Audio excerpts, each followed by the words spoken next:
The Awajun are an ethnic group of North Peru, and the language is spoken mainly in Amazonas region in North Peru, which is centered around the Marañón River and the Nieva River, if you have any sense of that area.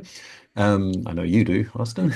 Um, so Awajun, there would probably be about 60,000 um, speakers, I would guess. We get census data from time to time. They have censi,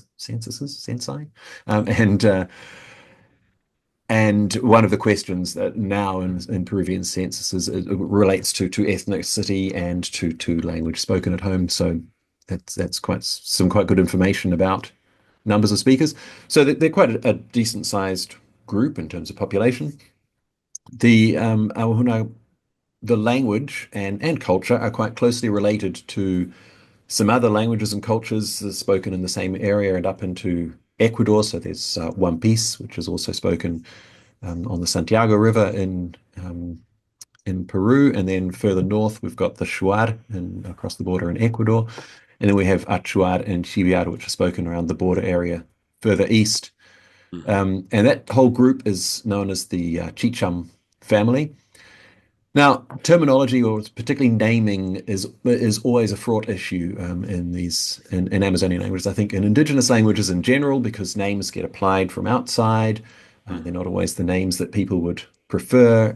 Sometimes they're disrespectful, and so we end up people changing names or whatever. So what we have in this case is the group was known as Aguaruna for a long time, which was sort of in Spanish, which was a name that had been applied to the group. There's no evidence that they'd ever really used that for themselves. And Awahun is a sort of nativization of that. And that's now the preferred term that's used in Peru for the people and for the language.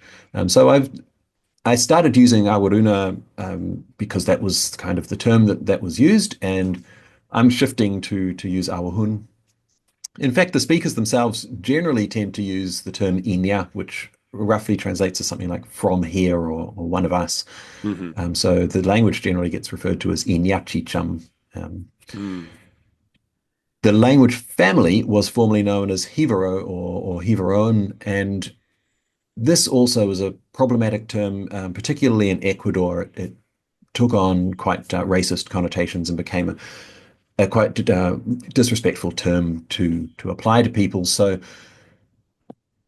that has now been sort of abandoned, and anthropologists and linguists have committed to using Chicham as the name for the family, the language family, and also the group.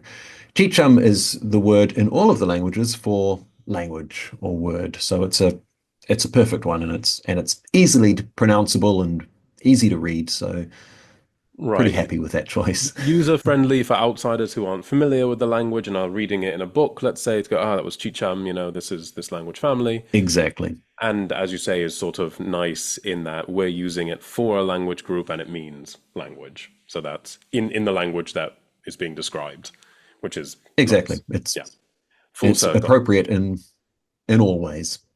Certainly. And I'm sure that anyone interested in looking up, of course, because of years of scholarship using the term of jibaro, or if people, might read it in more English or French as Giveroen or something, perhaps Mhm. they may come across it like this. That they obviously they should know that that refers in theory more or less to the same thing, but as you say, has taken on some quite negative connotations, and we Yep, no longer use that, exactly. but they'll see it in the Exactly. literature.